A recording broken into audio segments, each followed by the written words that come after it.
Magandang araw po sa inyong lahat, mga minamahal po namin mga kaibigan. Kami po ay nagagalak na sumapit na naman po ang ating oras ng pag-aaral. At sa pamamagitan po ng aming gagawing pagtalakay ng salita ng Diyos, sana po kayo po ay makinabang na lubos at maakay sa lalong malapit na relasyon sa ating Panginoon.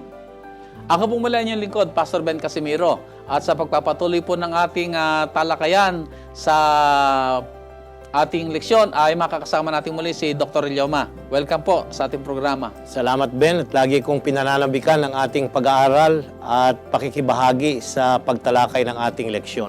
Naway pagpalain tayo sa ating pagtalakay sa araw na ito. Tayo po ay dadako na sa ating ikalawang leksyon ng ating pagtalakay sa aklat ng Jeremias. At ang ating pong paksang tatalakayin ngayon ay pinamagatang ang krisis sa loob at sa labas. Pero bago tayo magpatuloy, ay tayo muna po dadako sa ating panalangin. Pangunan tayo ni Dr. Ilioma. Tayo po'y manalangin. Maibigin naming Diyos na nasa mga langit. Sa sandaling ito'y lumalapit kami sa inyo sapagkat kailangan namin ng karunungan at pangunawa na nagmumula sa inyong banal na luklukan. Salamat po na sa mga nakalipas na mga pag-aaral inyo kaming pinatnubayan. At sa sandaling ito, nais namin ang banal na Espiritu ang manguna, magbigay ng kaliwanagan sa aming mga kaisipan, magbigay ng tamang pagkaunawa sa inyong mga salitang naisulat sa banal na kasulatan. Amen. Pagpalain ang aming pagtalakay sa araw na ito, maunawaan ito ng aming mga kaibigan na sumusubaybay ng programang ito at maging pagpapala na babago ng aming mga buhay sa pangalan ng Panginoong Hesus. Amen. Maraming salamat, Pastor. Sa ating pong pag-aaral ay ating po tutunghayan ang naging karanasan ng Israel. Magmula po sila nang umalis sa Ehipto, na tinatawag nating Exodus, hanggang sa kanilang karanasan na sila ay muling nadala sa pagkabihag, sa pagkakakitong ito naman sa Babylonia.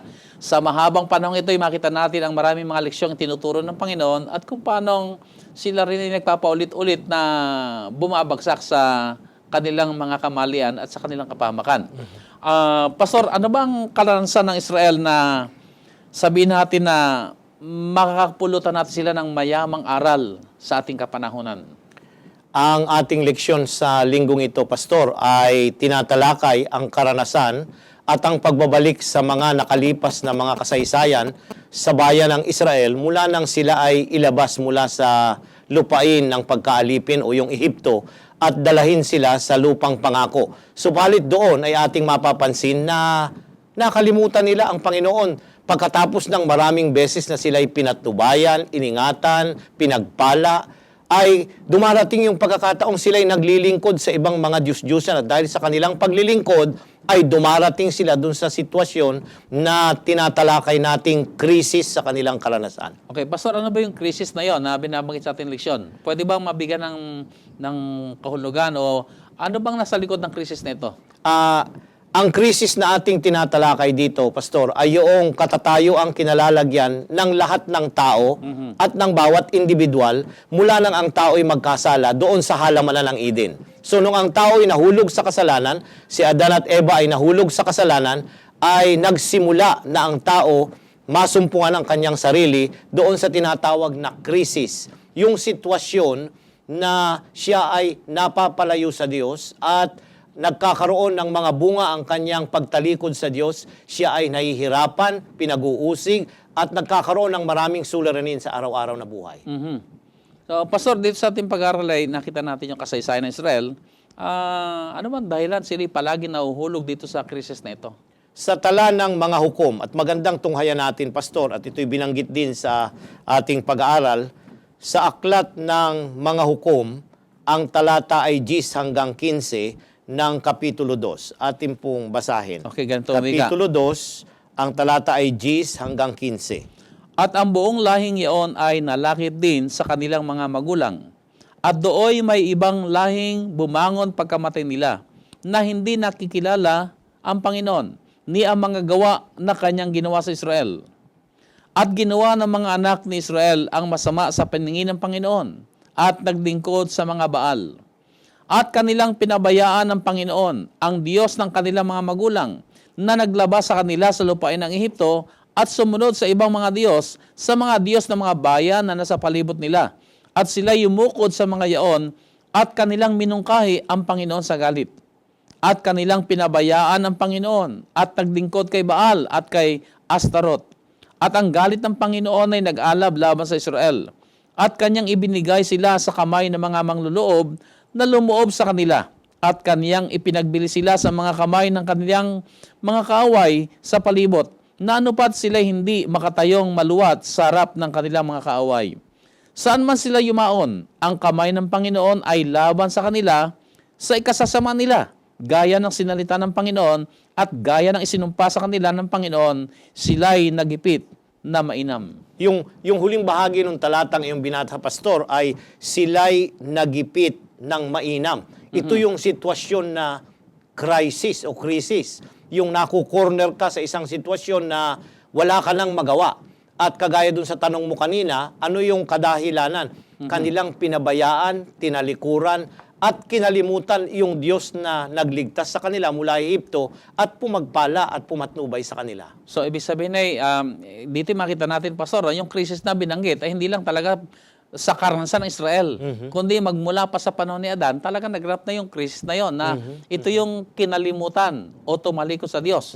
Ay siguro sabi natin na hindi naman siguro nalimutan, pero yung ebidensya ng hindi pagsunod sa kalooban ng Diyos, ito yung pagtalikod din sa Diyos o paglimot sa Diyos. Tama yun, Pastor. Ito yung tinatawag nating apostasy o pagtalikod. Oho. Yung pagtalikod dito ay, una, hindi mo pakinggan ang salita ng Panginoon. Inyong baliwalain ang kanyang mga utos at mga palatuntunan. At ang huli rito ay naglingkod sila sa ibang mga Diyos na gawa lamang ng kamay ng tao. Dito yung parang napakahirap isipan, Pastor, ano? Kung ating pagbubulay-bulayin, paano mangyayari yan sa Israel? Pero naganap talaga eh. Kaya nga, dito sa ating binasa ay talagang nandoon yung salita ng Panginoon na siyang gumawa para sila'y mapabuti. Siya nagpalaya, siya ang tumulong, siya ang nagsustina sa kanila. Pero tinalikuran pa nila ang Panginoon at ginawa pa yung eksakto na ayaw ng Diyos na gagawin nila. Kaya nagdala ng kapuutan, sabi rito eh. Naging sumpa ito. Yung kanilang pagtalikod, hindi nanggaling sa Diyos yung resulta, kundi ito'y bunga ng kanilang pagtalikod. Ayaw ng Diyos na ang kanyang bayan ay naghihirap. Okay, sa madaling sabi ay, ito nagiging karanasan ng Israel sa kanilang ginawang pagtalikod, bunga ito, yung kanilang karanasan na sila'y nahihirapan, napighati, na sila'y madadalang bihag na sa Babylonia. Ang lahat ng ito ay sa kadahilanan ng kanilang ginawa. Tama yon. Ito ang bunga ng kanilang mga pinili na mga pagpapasya. Hindi po itinakda ng Diyos yun. Kundi ito yung bunga na pinili nila na maglingkod sa ibang mga Diyos, tinalikuran ng ating tunay na Diyos, at pinili nilang maging suwail sa kanyang mga alituntunin na nais So sa nilang pagkakataong sundan. ito, Pastor, ay masasabi nating ipinahintulot ng Panginoon. Ayaw sana ng Panginoon, pero kung kinakailangan, ay kanyang ipinahintulot upang kung magkagayon sa pamamagitan noon, makita nila ang bunga ng pagtalikod sa Panginoon. Tama yun, Pastor. At ito'y magtuturo din ng leksyon sa atin, nagturo ng leksyon sa kanila at sa atin din, na ang pagtalikod sa Panginoon, ang paglimot sa Kanya at ang hindi pagsunod sa Kanyang kalooban, ito'y sa sarili nating ikapapahamak. Oo, hindi natin ikabubuti. Kaya nakita ko ito, Pastor, kung ang Diyos man ay merong sinasabing dapat natin gawin, ay ito'y sapagkat ikabubuti natin iyon. Kung tayo man ay sinabihan niya na sundin mo ang aking mga kautusan, ito'y sa ikabubuti natin. Dahil kapag hindi natin ginawa, ay ikakapahamak natin. Yeah. So, ang Diyos ay hindi makasarili na para bagang gusto lamang niya siya'y masunod, kundi nakita niya na ito ang ikabubuti ng tao. Tama yun, Pastor. At nais kong idiin ang isang bagay dito.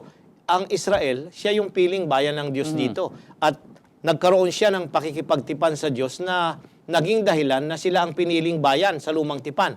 Subalit hindi nila pinanindigan yung kanilang pakikipagtipan na maglilingkod sila ng tapat sa Panginoon, bagkos naglingkod sila sa ibang mga Diyos. Pastor, dito sa ating leksyon ay ano bang umiikot sa buhay ng mga tao na nakaugnay sa kanilang katapatan sa Diyos? Meron tayong tinatawag na parang nagpapaulit-ulit ba? So umiikot na lamang doon ang buhay o ang karanasan ng mga tao. At sa karanasan ng Israel, sa kabuuan, ay kung mabasahin talaga natin ang mahabang kasaysayan ng Israel, dito umiinog yung kanilang buhay. Tama yun. Pastor, yung umiinog, sabi mo, yung cycle. Oo. Ang mga nag-aaral ng Biblia, mula sa lumang tipan, mula sa Genesis, mula nang ang tao ay magkasala, hanggang dito sa bagong tipan, mapapansin natin na ang bayan ng Diyos ay paulit-ulit lamang yung kanilang karanasan. Una, magre-rebelyon, magkakasala. Pagkatapos, padadalahan sila ng pagsaway o yung pagsansala ng Diyos, yung retribution. At pagkatapos noon, pagka sila'y naghihirap na, ay tatawag sila sa Panginoon at magsisisi, repentance. At pagkatapos sila'y magsisi, panunumbalikin sila. Ito yung restoration. At pag sila'y naibalik na doon sa tamang ugnayan, katatayuan nila, at sila'y pinagpapala na, babalik na ulit doon sa pagkakasala. At maglilingkod na naman sa ibang mga Diyos, at parurusahan na naman sila, at magkakaroon ng mga pighati. Ito yung cycle na nangyayari. Pero ito kung minsan, nagiging karanasan din ng isang mananampalataya. At Dumarating din. Nagaganap din sa atin. Pastor, maganda yung may binanggit mong pagkakahanay ng cycle na yun. Ano? Bari bang siguro isa-isay natin. Okay. Una ay dumadating ang rebellion. Rebellion. Tumatalikod sa Diyos. At pag tumalikod sa Diyos, ay susunod dito yung tinatawag na retribution. Na nandoon yung pagsaway o pagsansala ng Panginoon. Pagkatapos ay magaganap yung susunod pang Magsisisi na. Kasi magsisisi. nahihirapan So na sila. naroon ang tinatawag na repentance. At pagkatapos ng pagsisisi, ay naroon naman ang Restoration. restoration. Panunumbalikin. Ibinalik na muli sila Ibabalik. sa relasyon. Kaya lamang pag nanumbalik na, sabihin natin na-revive na, ay ba para ba medyo nakukomportable na naman, ang iniisip na naman yung iba na naman sa panukala ng Panginoon. Yun nga At babalik na naman sa tinatawag na rebellion. At nagpapainog, ganito umiinog ang buhay. Pastor, dapat ito'y pag-iingatan din natin dahil hindi lang ito unique sa bayan ng Israel, kundi sa mga Kristiyanong kagaya natin na nagtatapat, sasabihin natin, dumarating itong ganitong karanasan sa atin. Na kung minsan ay tayo'y tapat na tapat sa Panginoon, pero mamaya-maya ay ano nangyayari? Nanlulupaypay, na ginagapit tayo ng mga pagsubok at mga tukso, at pag dumating yung kahirapan, tayo na ay nasa banig ng karamdaman, dumarating ang pagdarahop, ay naalala natin ang Panginoon at baka tayo magsisisi.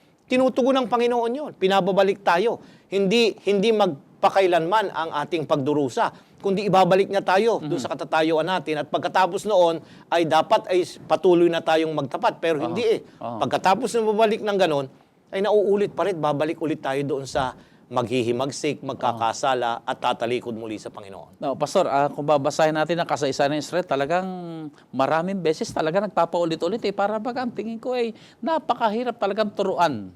Kasi di ba tayo, kumisan, pag napitpit ang kamay mo, ay hindi ka Ayaw nauulit na. ayun, baka masugatan ako dyan.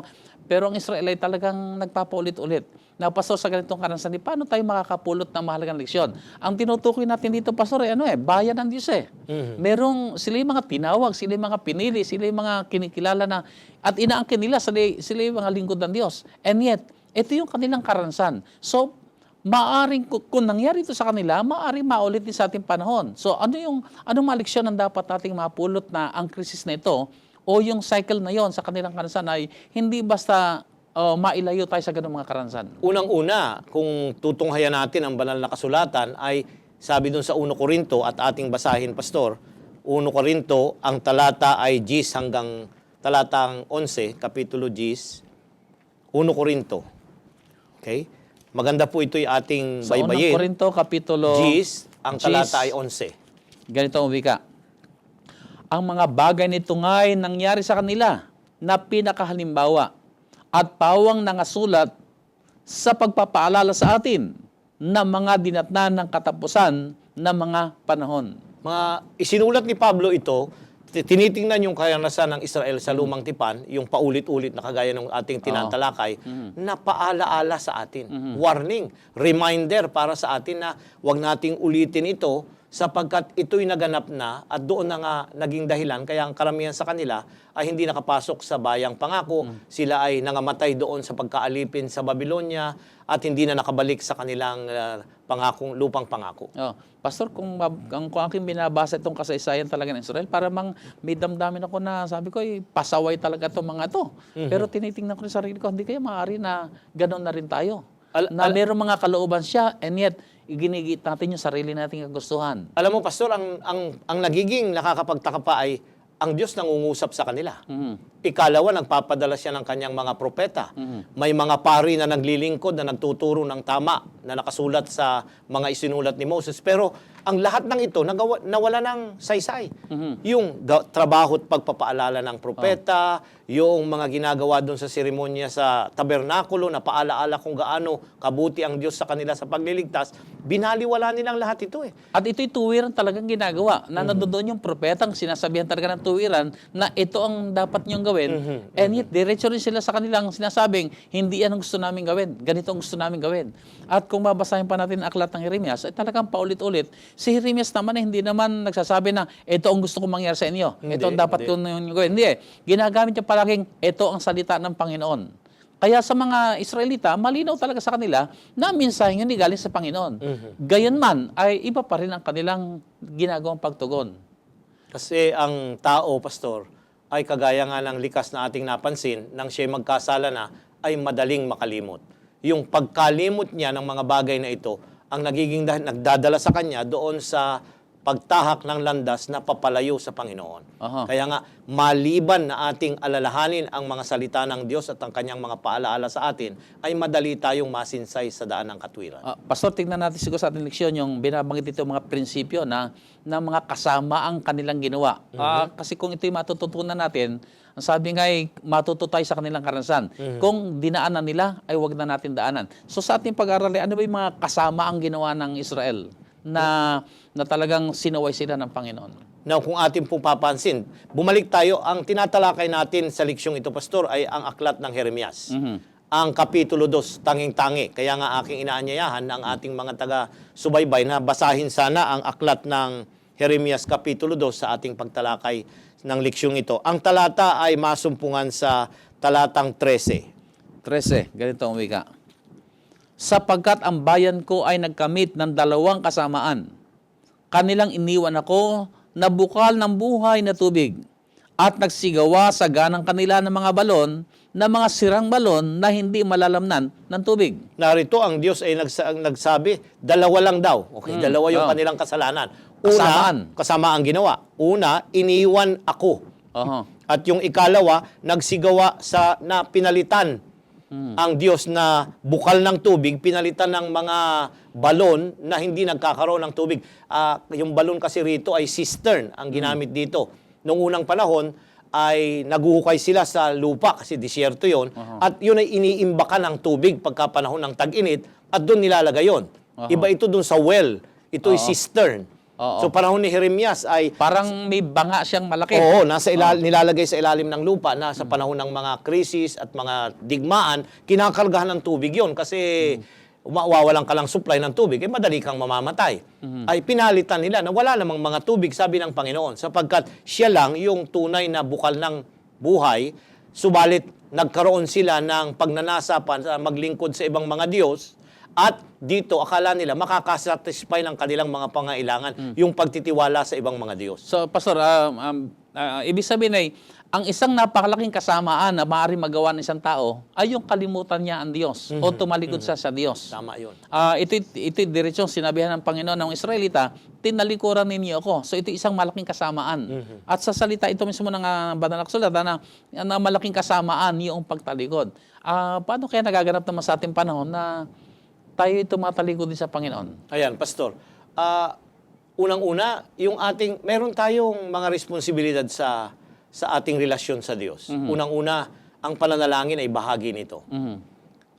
Kapag nawawalan tayo ng ugnayan sa Panginoon, ay nawawalan din yung panahon na tayo na nakikipag-usap sa Kanya ng tuwiran. Kaya tanungin natin ang ating mga sarili, hindi natin tinatalakay dito yung tahasang tumalikod ka't iwan ng Panginoon at ikaw'y mag-backslide. Hindi. Ang ating pansinin dito, ang Diablo napakarunong eh.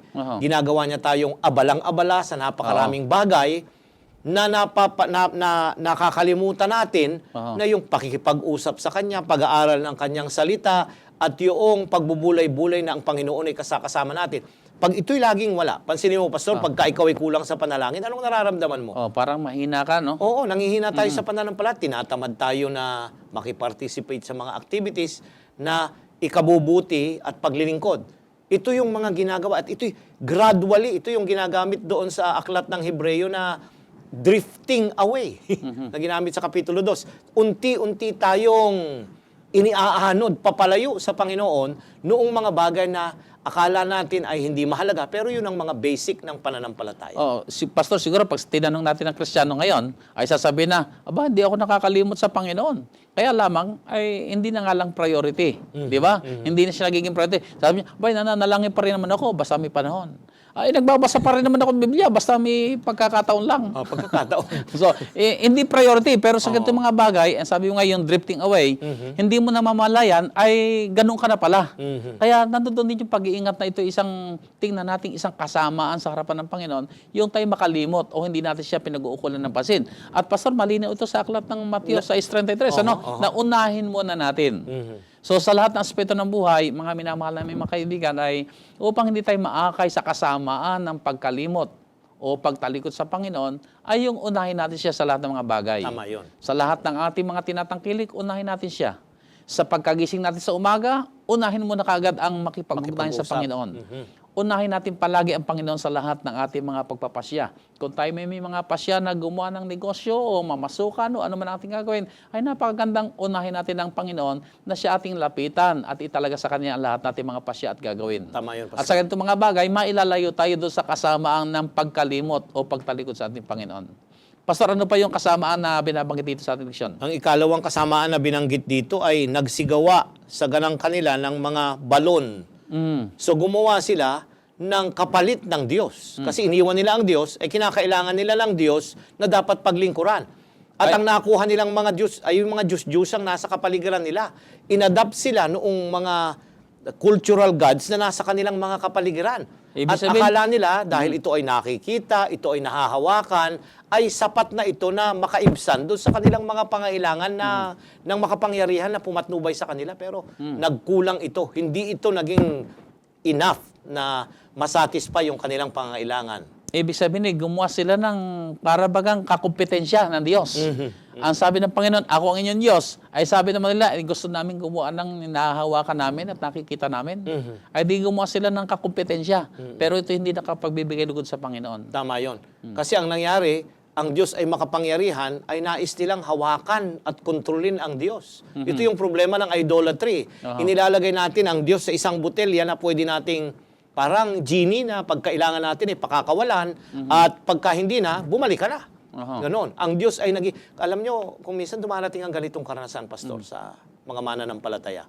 Ang Diyos kung minsan ay, pagkailangan natin, sige, tawag tayo ng tawag sa Kanya pag may sakit, may naghihingalo, tayo may mga problema, tawag tayo ng tawag sa Kanya. Panalangin ng panalangin. Pero pagka ang lahat ay nasa mabuting kalalagayan, dumarating yung pagkakataon na ang tao ay nakakalimutan yung talagang tunay na relasyon niya na siya ay mas mababa at ang Diyos ay nakakataas na sa tuwi-tuwi na dapat ay ating bigyan ng parangal. So, Pastor, nakita natin yung sinabi ng Panginoon na kasamaan na nasumpungan sa Israel. Ano naman yung pangako ng Panginoon kung sila naman ay mananatiling nagtatapat at hindi makakalimot sa Kanya? Sa talatang 2 at 3, Pastor, ating basahin ng Jeremias. Kapitulo 2, ang talata ay 2 at 3. Narito yung mga pangako na binitiwan ng Diyos. Ganito ang wika. Ikaw ay yumaon at humiyaw sa mga pakinig ng Jerusalem na iyong sabihin, ganito ang sabi ng Panginoon, inaalala ko sa ikabubuti mo ang kagandahang loob ng iyong kabataan, ang pag-ibig sa iyong mga pag-aasawa, kung papanong ikaw ay sumunod sa akin sa ilang sa lupain na hindi hinasikan. Ang Israel ay kabanalan sa Panginoon, na mga pangunang bunga ng kanyang halaman. Lahat na nagsisisakmal sa kaniya ay aaring salarin. Kasamaan ay darating sa kanila, sabi ng Panginoon. Napakaganda rito.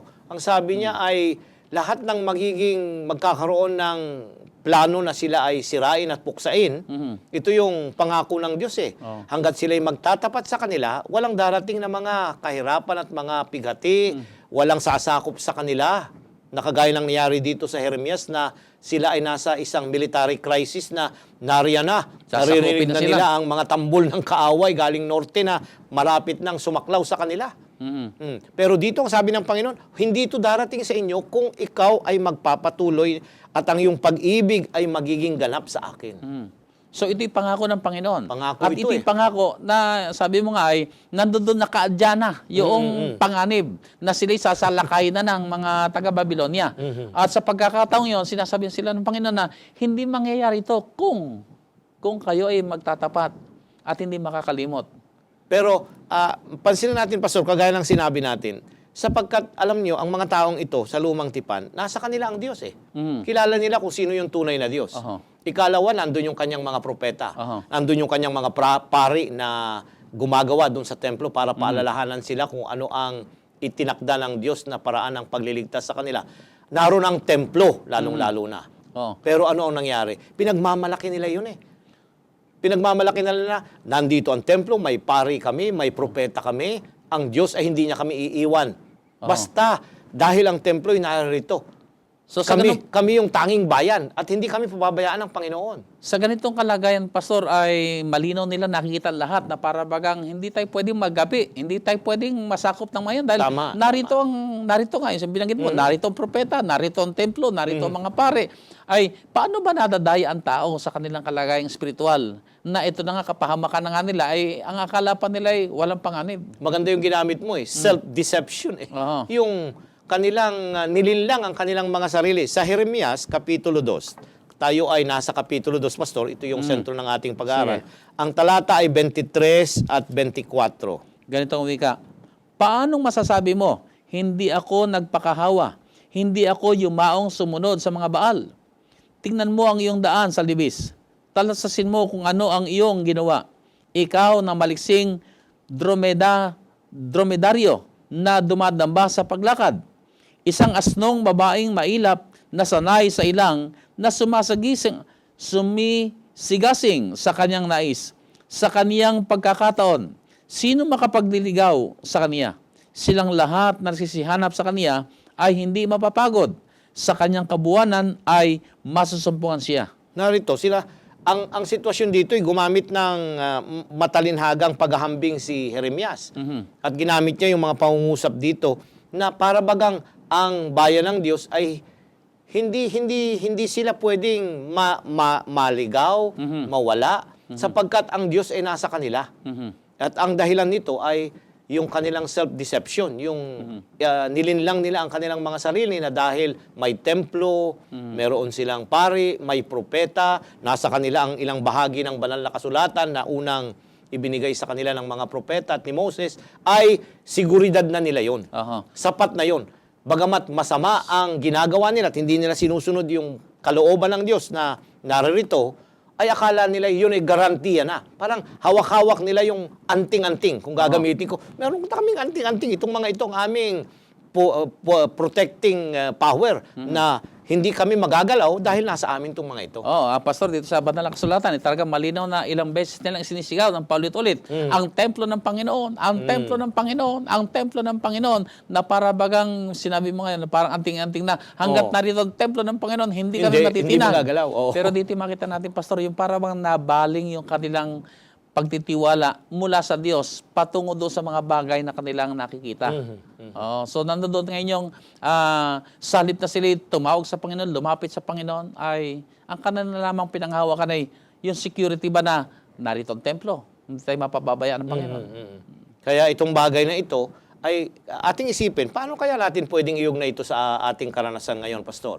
Na tayo din kung minsan ay akala natin ay hindi darating ang mga pagsubok, hindi darating ang mga kahirapan dahil ako'y nagtatapat. Ako kapitbahay ko lang ang simbahan. Ako pang nag-donate niyan kung minsan. At kung minsan sinasabi natin, ako'y nag-iikapo, ako'y nagbibigay ng offering, ako'y nagpagawa ng simbahan, ay ako'y nag-donate dyan, ay ako'y tumutulong dyan, ako'y nagpa-crusading ka dyan. Ay kung minsan nababaling sa mga bagay, anong ating mga kaisipan, na para bagang, hindi ako pababayaan ng Panginoon.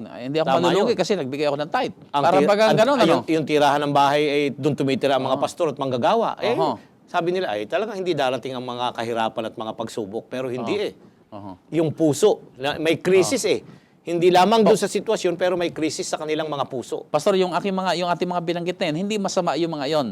Pero kung doon ang ating pangahawak, na naroon natin ibibigay ang ating security dahil sa ating mga ginagawa at hindi sa Panginoon, at gagawin natin ang pagtalikod sa Panginoon na hindi natin susundin ang kanyang kalooban at pinapalitan natin ng mabubuti mga gawa, ay doon tayo mapapahamak din. Tama yun, Pastor. Kaya ating babantayan ang ating mga sarili. Itong ating pag-aaral, ang emphasis nito ay hindi lamang doon sa kanilang kapanahunan, kundi pwedeng maulit ito sa ating mga karanasan bilang mga Kristiyano ngayon. Pastor, dito sa ating pag-aaral may binabanggit din sa Jeremias pa rin ito, Kapitulo 2, na mga yung kanilang ginawang pagsunod sa walang kabuluhan ay umakay din sa kanila na sila'y maging wala ring kabuluhan. So, paano natin ipapalawan Magandang ito? basahin natin yung talata, Pastor. Ang talata ay 5 sa Kapitulo 2 ng Jeremias. Ganito ang wika. Ganito ang sabi ng Panginoon, anong kalikuan ang nasumpungan ng inyong mga magulang sa akin, na sila'y nagsilayo sa akin at nagsisunod sa walang kabuluhan at naging walang kabuluhan. Nagtatanong ang Diyos dito. Tinatanong niya, ang sabi niya ay nagsisunod sa walang kabuluhan at naging walang kabuluhan. Ano daw ang sinunod nila? Meron silang ginawa Sumunod sila sa walang kabuluhan. Sino yung sinundan nila? Yung paglilingkod sa ibang mga Diyos-Diyusan na wala namang mga halaga ito. Kasi kahoy, bato, at hindi naman nakaka-perform ng mga himala, hindi nakakapagpagaling. Pero doon nila inilagay ang kanilang pananalig. Kagaya ng mga ibang mga, pag sila'y nakikipagdigma, ay yun na ang daladala nila. Kasi nung unang panahon, pagka may mga kadigma, daladala nila yung ribulto. Kasama yung kanilang Diyos na nakikipagdigma.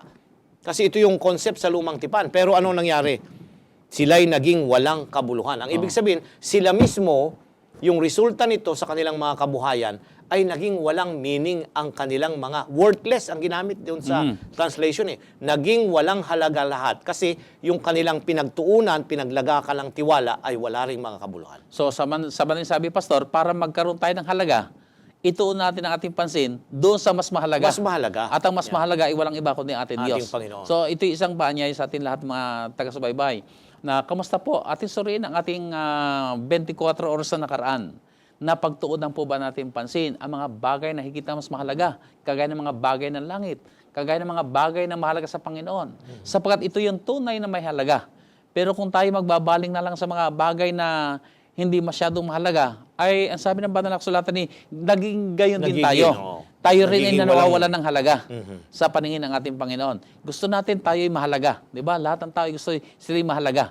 Pero ito yung leksyong tinuturo sa atin. Kung gusto mo maging mahalaga, pahalagahan mo ang Panginoon at ang mga bagay ng Panginoon at ikaw'y magiging isang mahalagang tao. Tama yon. Kasi kung wala tayo sa Panginoon, ay wala tayong halaga. Worthless tayo. Pero pagka tayo ay nasa Panginoon at ang ating kabuhayan ay sumusunod sa kanyang banal na kalooban, ay tayo ay merong halaga at nagiging pagpapala sa iba. Okay, pag sinabi natin kasi, Pastor, na walang halaga, para lang siguro tayong ipinanganak lang sa lupang ito, para bagay yung mga manok na 45 days lang na ipinanganak, ay after 45 days, ayun na, ihanda na lang sa litsunan. At wala na lang silbi.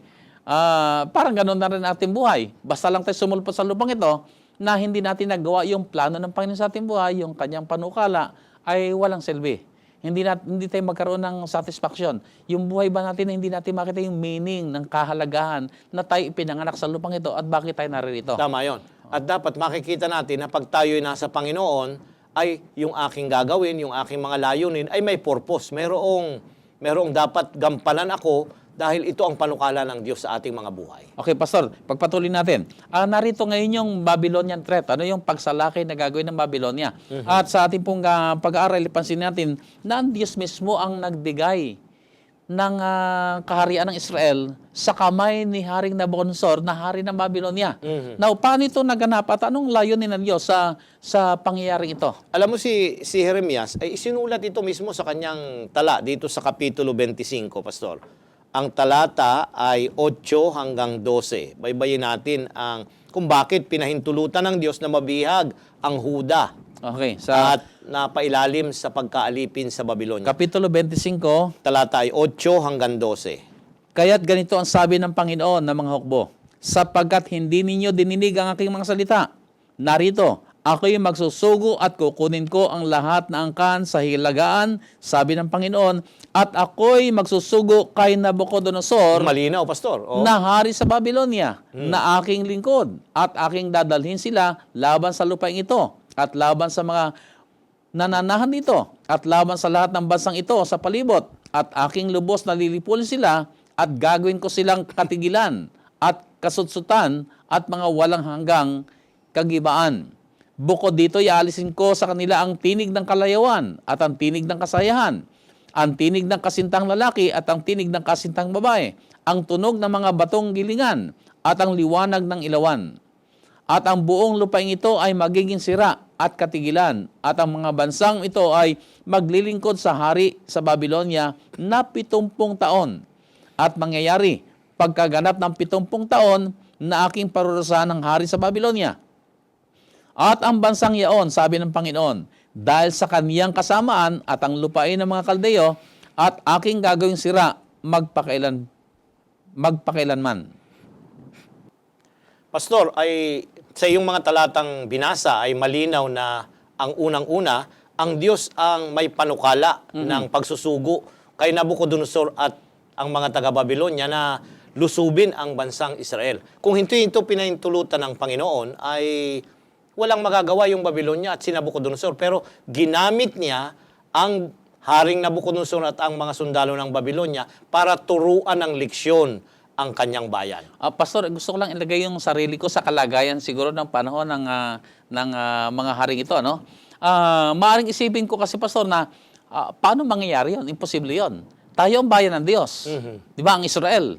Paano gagamitin niya ang Babylonia Na mga makasalanan? nasalakayin tayo? Oo. Ay, sino ba yung mga taga-Babylonia yan? Ito yung mga hentil. Tama. Ito yung mga kalaban ng bayan ng Diyos. Paano masasabihin ngayon, sila ang lingkod ng Diyos at sila ang gagamitin ng Panginoon Now, maganda pong para turuan ng leksyon ng Israel? Magandang tanong 'yon kasi ang sabi niya rito ay ang aking lingkod. Lingkod din niya yung si Nabucodonosor at yung kanyang mga kawal na sumalakay sa pagganap ng kanyang panukala. Unang-una, sa panahong ito, ang bansang Israel ay tumalikod na. Kaya pag tumalikod ka, oo, bayan ka nga lang Diyos, pero tumalikod ka, naroon ka sa katatayuan na kagaya ka ng ibang mga bansa.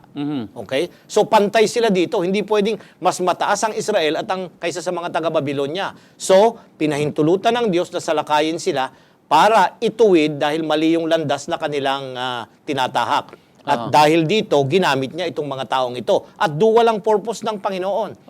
Magkakaroon ng encounter ang mga taga-Babylonia sa mga taga-Israel o taga-Huda para makita din nila yung ano ang mangyayari kung malapit ka sa Panginoon. Kaya dual dito eh. Chinecheck niya yung kanyang mga anak, ang Huda, mga taga-Jerusalem, at doon sa kanilang pagka-encounter o pagkakaroon ng relationship dito sa mga taga-Babylonia, magbibigay sana sila ng positibong relationship na ito ang bunga kung magtatapat ka sa Panginoon. So, ibig sabihin, Pastor, ay kasi kung titingnan natin ang kadahilanan, bakit tinawag ng Panginoon Israel, merong misyon. At sila maging ilawan at mga saksi tama yun. sa buong sanlibutan.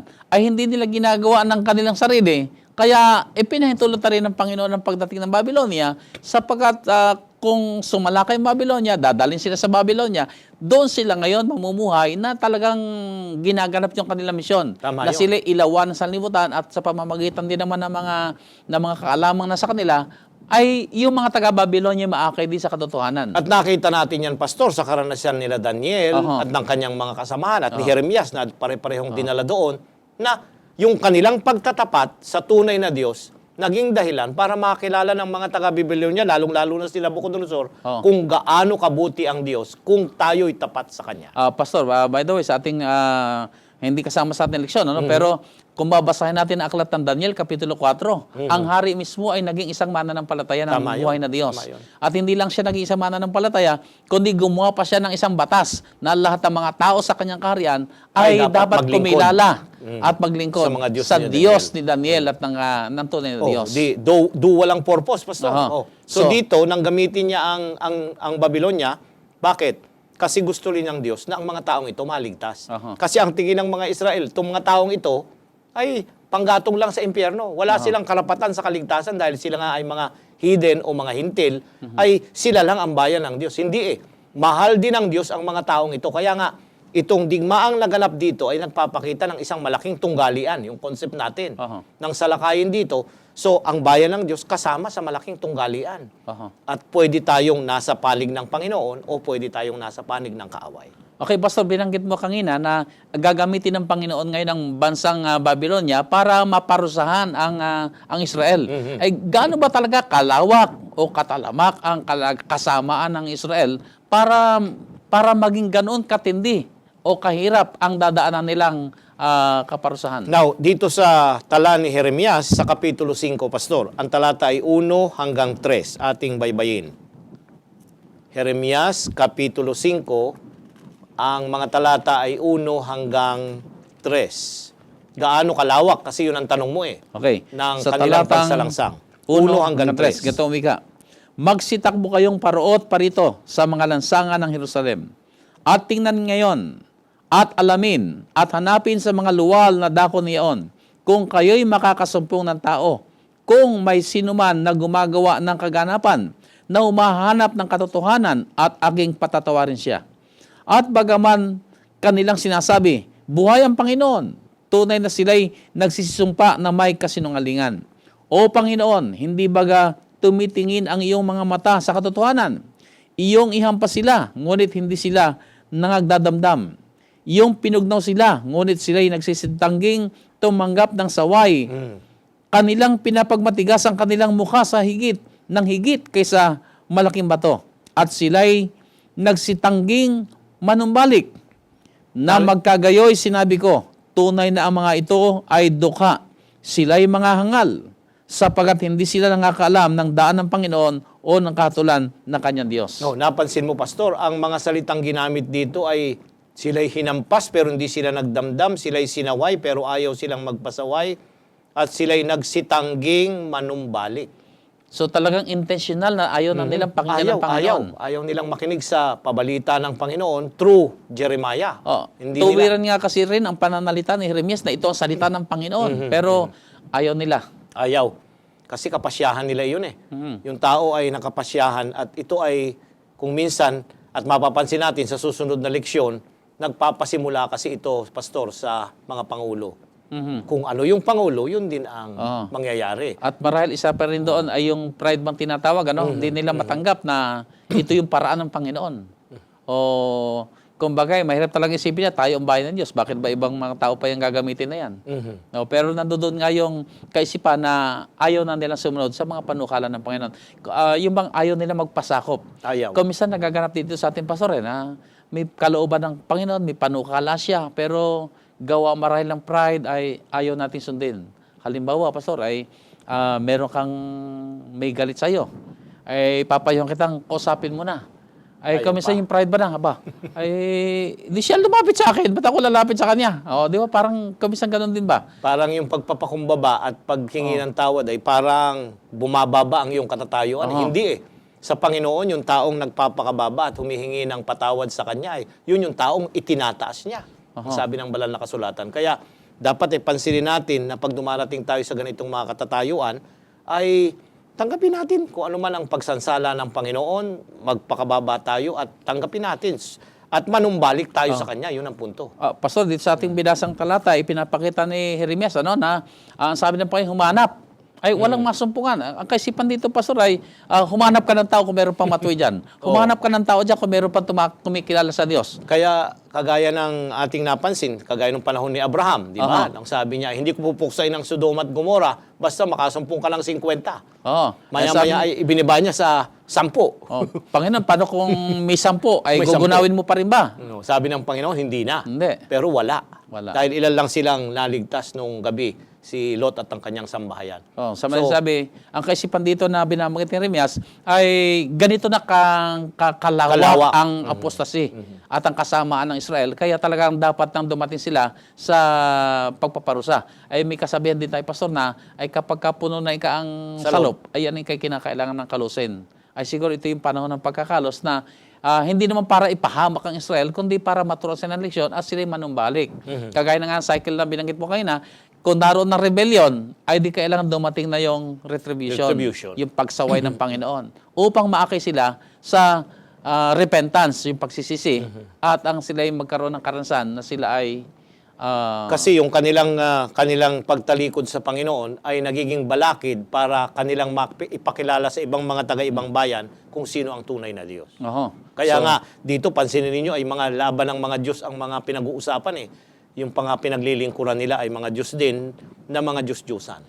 Okay, Pastor. So, itong karansang ito ng Israel ay paano natin kapupulutan ng aral? Paano natin maialis ang sarili natin na maulit sa atin yung kanilang karansang sila'y naakay sa rebellion? Paano natin kapupulutan ng leksyon ang kanilang karansan bilang Israel at tayo naman bilang mga Adventista na mamuhay tayo na hindi natin mauulit yung kanilang karansan? Pastor, ay napakaganda ng tanong na yan at yan ay yung ating application sa ating pag-aaral. Unang-una, may tangi tayong mga pabalita. Unique ang ating mga pabalita kung ating pag-aaral. May tangi tayong misyon para iligtas sa panggitan natin ang mga taong nasa palibot na hindi pa nakakaalam ng kaligtasan. Pero, wag sana nating gagamitin ito na parang pinaka-pride natin na tayo ay tunay na bayan ng Diyos at tanging-tanging tinawag para magpahayag ng huling pabalita ng tatlong anghel sa huling kapanahunan. Dapat magdala ito ng kababaang loob at makita natin na pwedeng maulit ang karanasan ng Israel sa atin dahil ang kaaway ay gumagawa at tayo pwede niyang gamitin para masinsay sa ating mga lakad. Isa pa siguro, Pastor, dito, kung titignan natin ang karanasan ng Israel, sila tinawag ng Panginoon na meron silang misyon na gagampanan. Pero hindi nila isinakabuhayan. Kanilang binaliwala at tinalikuran pa Panginoon. Ngayon sa ating panahon ngayon ay meron din tayo tinawag din ng Panginoon. Sabi mo nga, meron tayong special na pabalita na sa atin ipinagkatiwala ang warning messages. Bago dumating ang kawakasan ng sanlibutan, binigyan tayo ng napakahalagang mga mensahe, hindi para sa sarili natin, kundi upang ibahagi natin. Bigyan natin ng babala ang buong sanlibutan na may ganitong kapahamakang darating. Bigyan babala ang sanlibutan na sa ating huling kapanahonan, ang tao ay tumatalikod na sa Diyos. At tulungan natin maibaling ang tao sa Diyos na ating manlalalang at siya ating maparangalan. Pero kung hindi natin gagawin ang ating gawain, ay di mauulit din sa atin ang karanasan ng Israel. So ito isang yung paanyaya sa ating lahat ng mga mananampalataya. Bakit tayo naririto sa sanlibutan ito? Meron po tayong misyon na gagampanan. Meron tayong special na pabalita na kailangan ipaalam sa buong sanlibutan. Huwag po tayo manahimik. Gawin po natin sa abot natin makakaya. Tayo po'y makaganap ng ating mga bahagi. At kung magkagayon, kung dumating na ating Panginoon, ay madinig natin ang mga matatamis na mga salita ng ating Panginoon. Tapat na alipin, pumasok ka sa aking kaharian. Amen. At sa ganitong kaparaanan ay masasabi nating purihin ng Diyos sapagkat siya ang gawa ng pagligtas at tayo naging kabahagi ng kanya nagtatapos na gawain. Pastor, ang iyong huling paanyaya sa ating mga kaibigan. Kagaya ng Israel at ng Huda noong unang panahon, sila ay naroon sa krisis. Dumarating din ang krisis sa ating spiritual na mga kabuhayan. Pero naroon lagi ang Diyos, nakahandang tanggapin tayo kung tayo ay babalik sa Kanya at ating pagsisisihan yung ating mga pagtalikod at mga ginagawang hindi tama sa Kanyang harapan. Maraming salamat, Pastor. At tayo po'y dumako na sa ating panalangin. Dakila at banal namin Diyos na nasa langit. Kinikilala po namin sa mga sandaling ito kayo ang Diyos ng aming mga buhay. Kinikilala po namin kayong aming manlalalang na may dakilang mga panukala sa aming mga buhay. Subalit sa pagpasok ng kasalanan, kami rin po, Panginoon, ay naapektuhan. At mapagkamisay ang sarili namin mga conveniences ang aming pong inahangad. Kuminsan ay hindi namin nasusunod ang inyong mga panukala sa kadahilanan ng mga bagay ng sanlibutan. Panginoon, yayamang napag-aralan namin ang leksyon ng karansan ng Israel. Tulungan niyo po kami, O Diyos. Hindi kami mahulog sa ganoon ding kalagayan, kundi ang kami manatili lamang kumikilala kayo ang Diyos ng aming mga buhay. Ang kami sumunod sa lahat ng inyong mga kahilingan. At inaayayahan namin ang Banal Espiritu, patuloy pong manahan sa aming mga puso, patuloy na umudyok sa amin sa daan ng katwiran, sa daan ng mga paglilingkod, sa daan na ginaganap ang inyong mga panukala sa pamamagitan ng aming mga buhay. O Banal na Diyos, muli po itinataas namin sa inyo ang lahat po namin mga taga-subaybay na sa mga sandaling ito ay nanonood sa programang ito. Ano man ang kanilang karanasan, O Diyos, ipatong po sa kanilang muli ang inyong mapagpalang kamay. Panaganain po sila, Ama, sa kanilang mga kabuhayang spiritual. Paalalahanan sila sa tuwi-tuwina na kayo ay Diyos na nagmamahal at ang inyong biyaya ay patuloy na gumawa upang kami maakay sa pagsunod.